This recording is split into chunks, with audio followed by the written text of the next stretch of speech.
जगा वर्तमानात बिनधास्त हे ब्रीद उराशी बाळगून बदलत्या युगाबरोबर चालणारी महाराष्ट्राची अत्याधुनिक आणि परिपूर्ण वृत्तवाहिनी सी 24 तास. वृत्तवाहिनीला 12व्या वर्धापन दिनाच्या हार्दिक शुभेच्छा. शुभेच्छुक.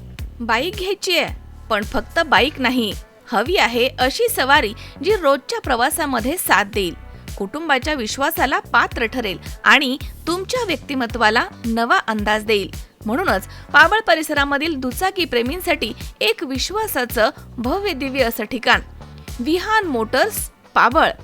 होंडा कंपनीच्या लोकप्रिय दुचाकींची भव्य रेंज आता आपल्या पाबळमध्ये. इथे मिळतात होंडाच्या आधुनिक तंत्रज्ञानाच्या आणि आकर्षक डिझाईनच्या बाईक आणि सोबतच विश्वासार्ह गुणवत्तेचा अनुभव, तोही एकाच ठिकाणी.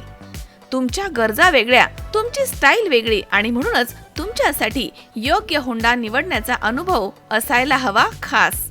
इथे फक्त गाडी विकली जात नाही, इथे ग्राहकांची गरज समजून घेतली जाते.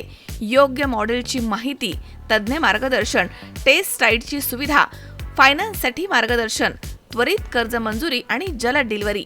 पण गाडी घेतल्यानंतरही नातं इथे संपत नाही, कारण इथे आकर्षक फायनान्स सुविधा, त्वरित कर्ज मंजुरी, जलद पारदर्शक डिलिव्हरीसाठी अधिकृत सर्व्हिस सेंटर, अधिकृत स्पेअर पार्ट्स सोबत ग्राहकांच्या विश्वासाला आणि समाधानाला नेहमीच प्राधान्य आणि आपल्या ग्राहकांसाठी विश्वासार्ह सेवा.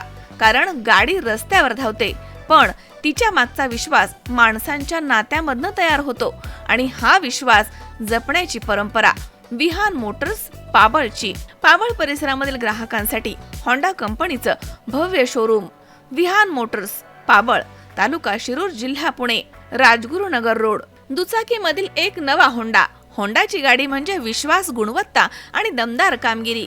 नवी गाडी घेण्याचा निर्णय मोठा असतो, म्हणूनच निर्णय घ्या विश्वासाचा. होंडा निवडा, विहान मोटर्स निवडा आणि तुमच्या प्रत्येक प्रवासाला द्या विश्वासाचा नवा वेग. विहान मोटर्स पाबळ, तुमची गरज आमची जबाबदारी आणि प्रत्येक प्रवासासाठी होंडाची विश्वासाची साथ. गाडीची निवड तुमची, विश्वासाची जबाबदारी आमची. विहान मोटर्स पाबळ, तालुका शिरूर, जिल्हा पुणे, पाबळ, राजगुरुनगर रोड.